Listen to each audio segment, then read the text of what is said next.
Hi everyone, it's Kristen. So today we're going to be talking about Dazzler 16, and as you can see by the cover, it's obvious who the antagonist is going to be in this one. So Dazzler is on her West Coast tour opening for Bruce Harris, but unfortunately, this is her last show because Bruce told her right before she was about to go on that she was fired. Basically, he's jealous that everyone loves Dazzler, that they've now kind of come to see her like instead of him. So she doesn't let it phase her. She gives, the a great performance. She runs into Bruce backstage and says, as a joke, um, hopefully you'll find an opening act that won't bruise your ego. I hear Alvin and the Chipmunks are looking for work. Okay, so I know that she meant that as an insult, but I love Alvin and the Chipmunks. Like the cartoon, the show, all the like the movies, especially the Chipmunk Adventure, I think it's called, and even the live action movies. I like those. I mean, so she mentioned it as an insult. I don't see it as an insult, but he probably thinks it's an insult. And so Ken shows up, her lawyer, that defended her during her murder trial, and he had also sent her flowers. And basically, he said, "I had some time off. I wanted to see you perform. I think we have something. I wanted to explore it." And so she, tells him the sad news. And again, we have something, kind of for the guys. Dazzler's undressing, changing into her normal clothes from her costume. Like I've talked about before, 80s, 90s, especially the 90s, comic books were geared towards men, like 100%, especially in the 90s. Uh, I talked about that before, so I won't get into that, but yeah, 100%. It's not as bad now. So they spend a day in Seattle, kind of sightseeing, just hanging out, getting to know each other. And then in the airport on their way back to New York, there's this woman, Dazzler's talking and Ken's not really paying attention. And he's like, "Whoa, do you see that woman?" And of course, as we find out in like the next page, it's Enchantress. And which, I mean, part of her whole stick is she's a seductress. She used magic to enhance her beauty. Yeah, she even went as far as to do that. So that's like part of her whole thing. She seduces men. So of course, you know, eyes would be on her. And so Dazzler says, "What am I, yesterday's papers?" Which, okay, I've never heard that before. Never heard that expression before. I've always heard, "What am I, chopped liver?" So I'm going to start using that now. Like, "What am I, yesterday's papers?" And see if anyone notices. They're probably not even going to notice because that's kind of. Anyway, I just thought that was funny. So Dazzler kind of is like, I like feel like I know that woman. She seems familiar. Like I've seen her before. So she tells Ken she's going to go powder her nose and she'll be right back. And of course, Enchantress is on this flight.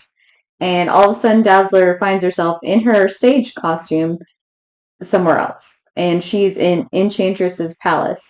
And basically, Enchantress is like, "I've been waiting for the right moment to exact my revenge on you. Because you bested me at a singing competition and ruined my plan, in the first issue of her series." Um, and she's like, "Do you hear those chattering monkeys? Those are my would-be suitors. The men who have made it past my guards." And she enacts a spell of silence around her palace because she knows that's how Dazzler uses her powers. So since there's total silence, Dazzler can't access her powers. Because as we've established before, well, even if she could, like Dazzler herself, by making noise, singing, whatever, that doesn't fuel her powers. So even if she could do that, the spell of silence would prevent her from even speaking. Like, Enchantress turns her into basically rain, and here you can see she's like turning into a puddle and reforming, and Dazzler screaming, but of course, no one can hear her scream. But Heimdall, who's a guardian, to the gateway of Asgard, he he senses something's wrong. Like he says, a zone of silence in Asgard. I must tell Odin about this. But of course, he can't leave his post, so he tells a messenger to tell Odin. So Odin, the messenger relays the message to Odin. Odin sends his ravens, Hugin and Muggin, I believe their names are, to investigate. They come back and say the zone of silence is around Enchantress's palace. So he sends the warriors three, Hogun, who is in blue. He's the super serious one. He's the voice of reason in the group. Vengdal, who is let's see, what does he call him? The dashing, of course, yeah, because he's the ladies' man, and he acts without thinking a lot of times. Like he just rushes into battle. And then Volstagg, the valiant, he he's not as brave as he pretends to be, but he's definitely loyal. Um, so he sends them to investigate. They go to the palace and they tell the guards to let them in because they're on a mission from Odin.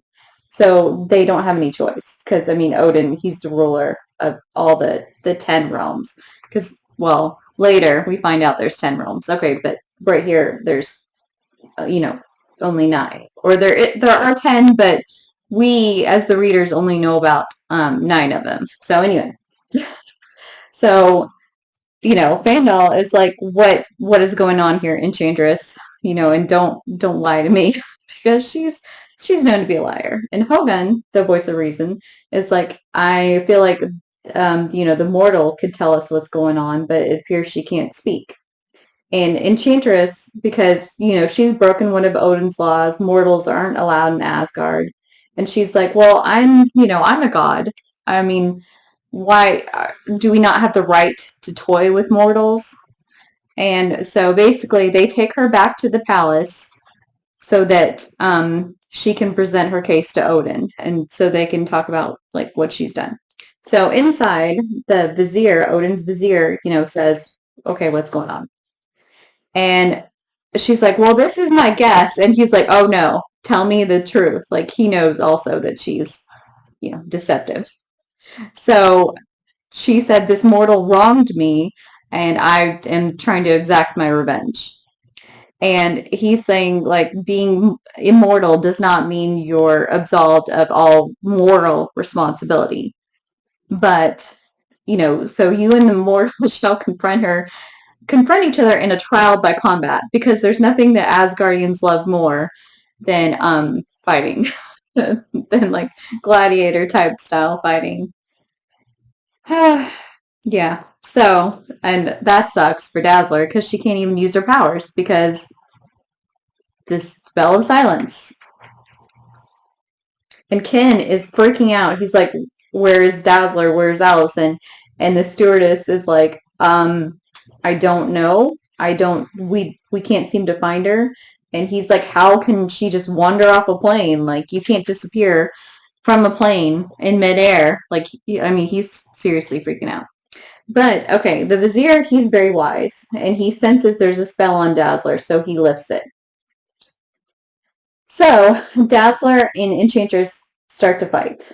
And, Enchantress, she's a god. She's proficient in all sorcery, and Dazzler's learned that her lasers and her dazzles have no effect, so she starts to use her powers in different ways, like her, use the lasers to disrupt the ground and hit her, with the debris.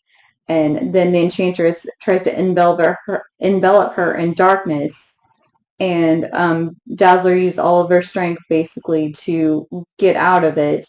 And then she fills the arena with a light mist. And that disguises her intention to do what she calls a Oh, and like I said, every time she uses her powers in every issue, she says, go for it. And that just makes me think of Spider-Man and his amazing friends. When they say Spider Friends, go for it. Which I love that show, even though it's corny.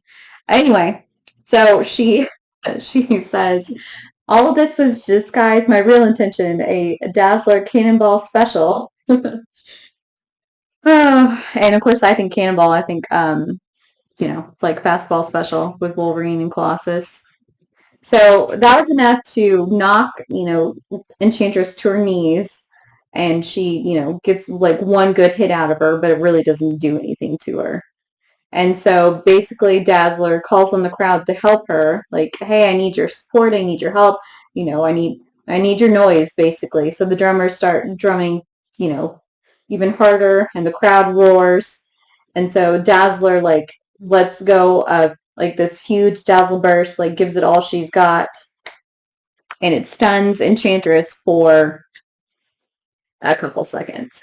Because I mean she's God, so so basically, and then Enchantress starts transforming her into pure light that will shine brightly and brilliantly, and then like fizzle out and disappear.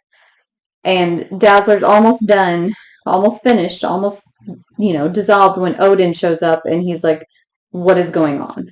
Like, because he can see like all the light, and just he doesn't know what's going on because he left his vizier in charge because he had more important matters to attend to.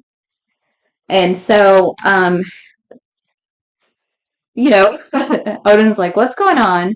Um, and he's like, "Why was there a spell of silence around the palace, your palace, earlier? Um, why do I arrive to find you in combat with a mortal? You brought this mortal here. You know that you're not allowed to do that." And Enchantress is like, "Fine, she wronged me." And he's like, "Well, how did she do that?" And so basically explains the singing contest. And he's like, "Fine, and Enchantress says, "Oh, it was an unfair singing competition. Like she cheated, basically." And so Odin says, "Okay, fine, we'll have another singing contest, and a fair singing contest. And whoever, and I will decide the winner. And whoever, wins will be declared the fairest voiced in the realm eternal." So Enchantress starts singing, and her singing is beautiful. Like, but it's like that of a siren, the sirens that would lure men to their death. It's beautiful and haunting, but cold, and no feeling behind it. So, and then it's Dazzler's turn.